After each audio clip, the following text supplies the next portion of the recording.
Okay, let's quickly look at adjustment number 2 from 316, the delivery vehicle that was sold. I'm going to go with the words, the description that they've given me in the adjustment and break that down. So they mentioned, first of all, that your old delivery vehicle was sold for 27,000 Rand. If you know your asset disposal account really well, you should know that the selling price, how much you're selling it for, goes on the right, normally fairly at the bottom. You would put bank debtors control or creditors control in here, but unfortunately they don't mention what or how we got it yet, so we're just leaving it open. Then they also give you the date. They're talking about January the 31st. Now the fact that that's relevant is because you're going to work out another piece of depreciation for this vehicle before you sell it. You're selling it kind of in the middle of the year, not really, towards the end, but that depreciation still needs to be calculated. Then I'm going on. The cost price of the vehicle was 153. Okay, so your cost price of your vehicle, you know that normally goes on this side, is 153. That's your cost price. This is your selling price. Continue to read. The accumulated depreciation up until the 1st of March, so only until the beginning of this year, was 109. So I know my accumulated depreciation up until the beginning of the year was 109,200. I still have to work out what the additional piece was for this financial year. But let's do that quickly while I'm there. I'm going to look at a calendar. I'm going to say I'm sitting on the 28th of Feb and I'm selling this car on the 31st of January. That means if you count your months from the 1st of March up to here, you've got 11 months that you still had this vehicle, so you have to work out those 11 months depreciation. This last month, February, is not relevant. So let's do the calculation. We're going to say I've got 153 as my cost price. It's 20%, and I'm working it out for 11 months. My answer for that is, I've worked it out already, let me see, 28,050. So that's my little piece additional depreciation that goes in here. I'm going to add 28,050 to my accumulated. So if I take the previous depreciation plus this one, my answer is 137,250. So if you look at that amount and this one now in comparison with 153, this one is bigger. So that's good news. That means you made a profit. If you add those two together, they give you 164,250. And you know that you close off asset disposal immediately. It doesn't go anywhere. So what is the conclusion here is I made a profit on my sale, and I'm going to take 164. I'm going to minus the cost price, and I'm left with 11,250. So there's my answer. That's the reason why I did this whole thing, is to work out how much profit I made. Now we need to figure out where is all of this going to go in my financial statements. So first of all, this profit one, this will sit in my income statement.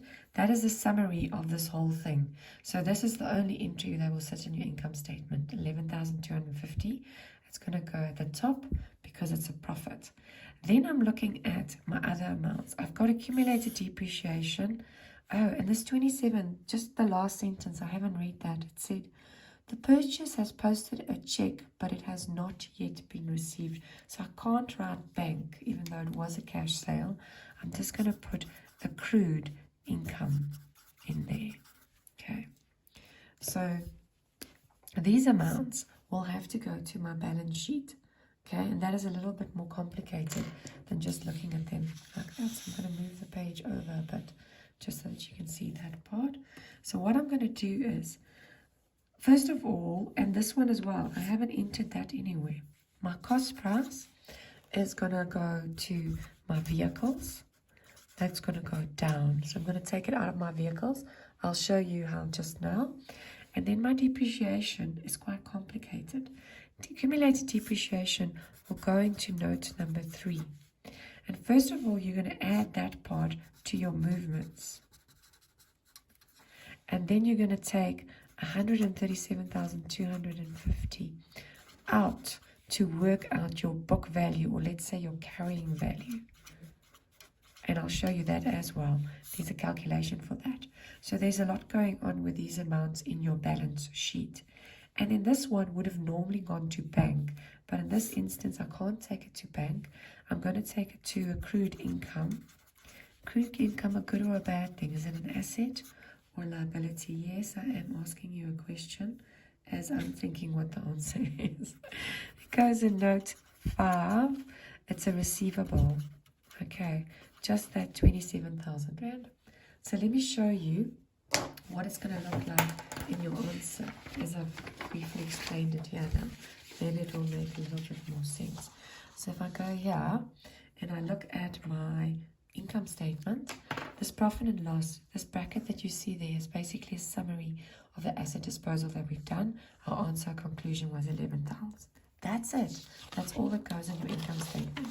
When you go to the balance sheet, that's where I said you have to go to note number 3, where it gets a little bit more complicated. This 15,750 is where I took out the 137, because that was my cost price. That's my total depreciation. That was what the car was worth. Then also for your cost price, I said you have to take the 1353 out. You have to do that somewhere, and that's here where it happens. You had 1.2 million, now you're going to have 108. Then finally, the depreciation, this bottom one, if you're not balancing it, rather balance it is much easier. But if you understand this bottom one, you're going to go with 408 was what it was at the beginning of the year.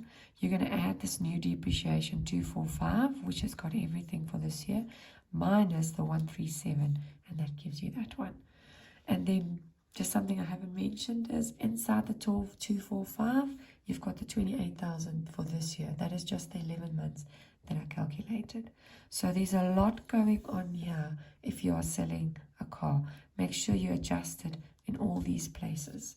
And then finally, just the last bit that sat under, I didn't highlight this one in green, that sat under accrued income.